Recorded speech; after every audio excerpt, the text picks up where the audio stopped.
Typically what people will do is they'll just set up a wait list, they'll have it go to a specific place in their email provider, or they'll add a certain tag, and then they just email them the same way they'd email anybody else. Now, that's a big, big mistake.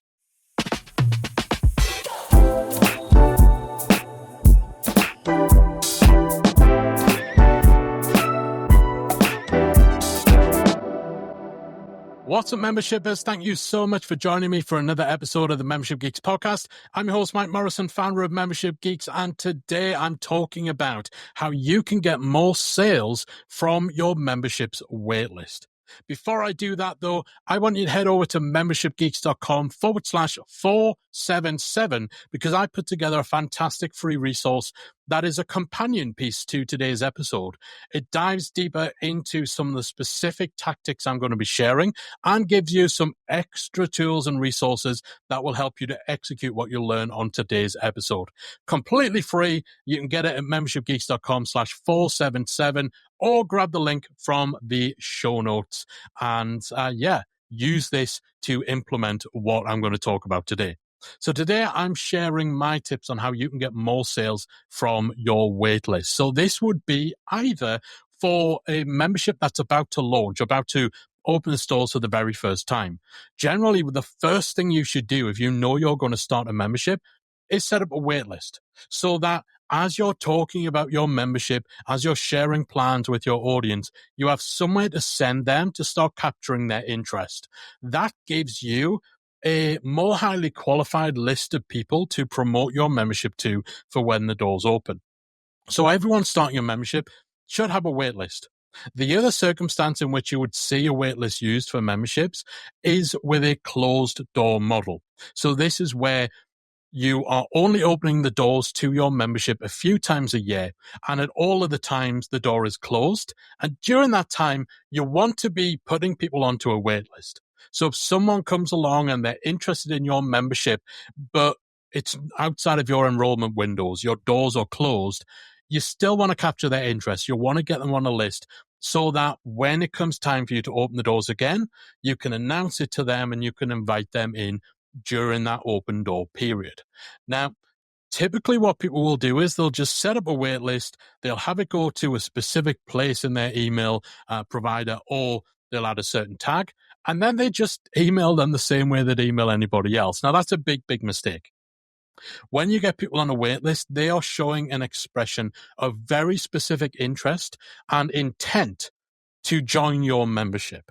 And this is really important to understand because a huge problem I see when people are using wait lists is that they also try to entice them onto the wait list with some sort of freebie, some sort of download, some sort of offer.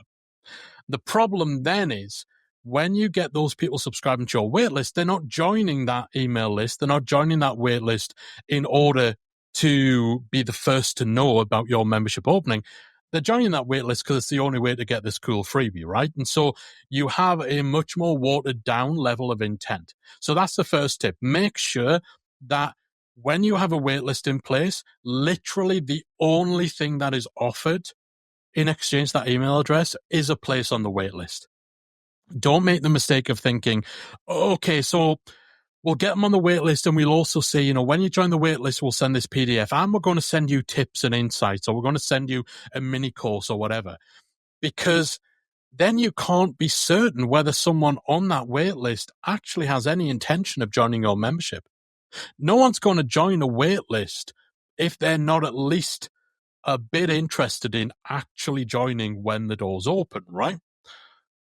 People generally won't join a wait list out of curiosity. They will only join a wait list. They'll only join the queue, which essentially is what the wait list is, if they have serious intent and serious interest in joining. Anything you do that waters that down, that muddies the water in any way, is going to cause problems when it comes to the conversions you get, when it comes to your expectations. So I've seen people where, they've added so much value to entice people onto the wait list, but then they've expected the wait list to convert higher. Typically you would. A wait list will usually convert much higher than your general email list. But because adding all these freebies, adding all these incentives to join the wait list has really nullified the intent or the expected intent of everyone who joins, then the conversions, of course, were not that high. But all the goals, everything, the budgeting and all of that was centered around the size of this waitlist. So make sure that you're not muddying the waters. Make sure that when someone joins your waitlist, they are joining to be on the waitlist and not for any other reason. You also want to make sure that you have some specific follow-up just for the people on the waitlist. Nurture those people. Send them teasers, send them updates, do polls about content you're creating or features you're developing. Consider these the people who are your most rabid fans. These are the people who have a vested interest in the membership, and so they're going to want to know how it's coming along. They will appreciate screenshots of the new dashboard you're creating, teasers of the membership that they are so eagerly awaiting. And if you can actually get them involved, if you can solicit their feedback, if you can get them to vote on things, you can get them to help pick the titles for certain things, then that makes them feel that they've got a hand in things. There's a psychological principle called the IKEA effect. And this is something that's been tested, and it observes that when people feel like they've had a hand in creating something, they value it far more highly. That's why everyone loves those wonky Kallax shelving units that they built from IKEA. They feel like they've crafted it. That's why Lego is so popular, because, someone has a hand in building something, even though, the actual smart work has not been done by that person. They've been involved in the process. They value it more highly. And so, of course, if someone on your waitlist has helped to shape the membership, they're going to have a much higher value perception, and they're going to be much more likely to join when the time comes. So make sure that you're following up with your waitlist in particular, rather than just capturing their interest and then they hear nothing from you, because when that happens, they're more likely to go elsewhere and seek other alternatives. But that nurture, that follow-up should do what you can to tease the membership and to solicit feedback and get them involved, so that when the doors do open, it's not just the doors opening to your membership, it's the doors opening to their membership. And the last tip I want to share, try to test their intent. So again, things I've just talked about, taking polls and stuff like that can be really useful of checking that they're interested enough, checking that they're still engaged with the idea. But don't be afraid to actually outright ask them, or, to have them invited to maybe a little mixer call, a free webinar that is just for people on the waitlist.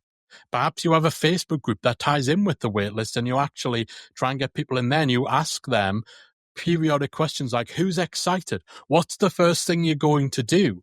Like, what's the number one thing you're hoping to solve when you join the membership? Like, ask these questions that are subtly kind of testing their intent. And also, when you've got this waitlist in place, we talk all the time about the importance of validating and testing the market, and, trying out MVP products to test that people are willing to pay. Like, test those kind of things with your waitlist. Invite them along to a paid masterclass.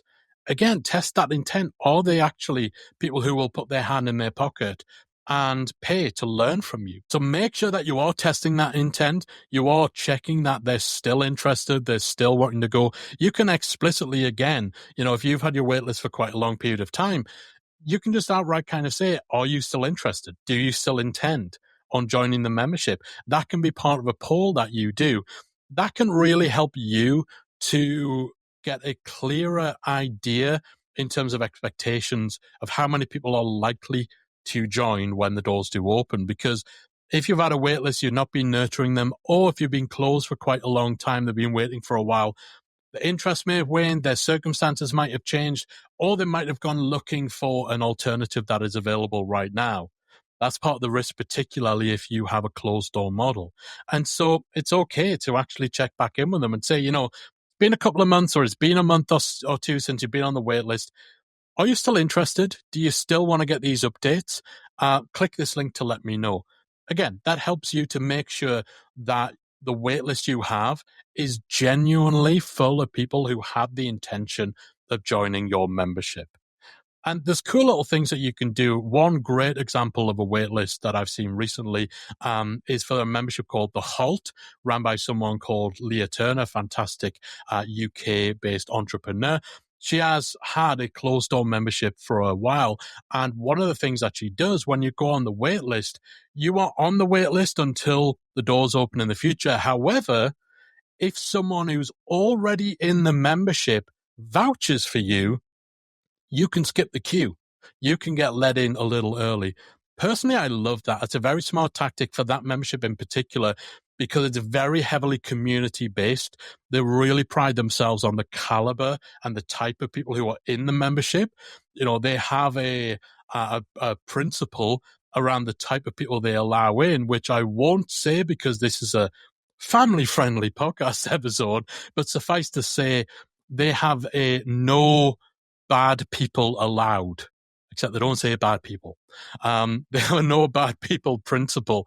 And so, of course, an endorsement, someone who's already a member, a referral, goes such a long way to upholding that principle. So looking at creative ways in which you can engage, and maybe if you have a more community-centric membership, that's something that you can utilize as a way of actually allowing people to shortcut the waitlist process.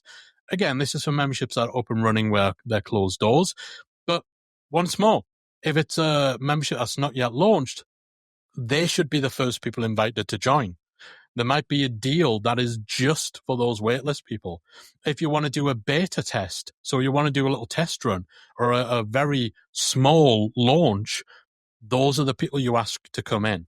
They should be rewarded for being so eager to join your membership and also being the people who were willing to kind of get in line and wait for your doors to open on your waitlist. So whether you are gearing up for your launch and you've got a waitlist building already, or if you have a closed door membership and your waitlist is a key part of ensuring that you have eager leads who are ready to join when the doors open, then hopefully today's episode has given you some little tips, some little insights if you are struggling to get the conversions and the sales that you're hoping for. Again, make sure the people joining your waitlist are joining it for the purpose for which it's designed. This is a waitlist. It's not just an email marketing list. It's not a case of getting as many people on that list as possible. We only want people on that list who have genuine, clear, unmuddied intent to join your membership. So don't do anything to mess with that, and make sure that any follow-up that you do is taking that context into account. So hope you enjoyed today's episode. As ever, I'd love to hear from you. What is the top takeaway? Are you changing anything about your strategy based on what we talked about today? Hit me up on social at Membership Geeks. If you're inside the academy, we always have discussions around the podcast episodes where we'll go a little deeper. So let me know in there. Or if you're watching on YouTube, put up a note in the comments below and let me know, how are you going to be adapting your waitlist strategy based on today's episode? And of course, before we go, make sure you head over to membershipgeeks.com/477 or grab the link from the show notes in order to download today's free resource that comes with extra tips on getting more from your membership waitlist, including some specific things that you can send in order to better nurture the people who are on your list, to keep their interests up, to keep them engaged so they are hungry, they are eager to join the second your doors open. So that's it from me. Thanks again for joining me, and I'll be back again next week with another episode of the Membership Geeks podcast. Bye for now.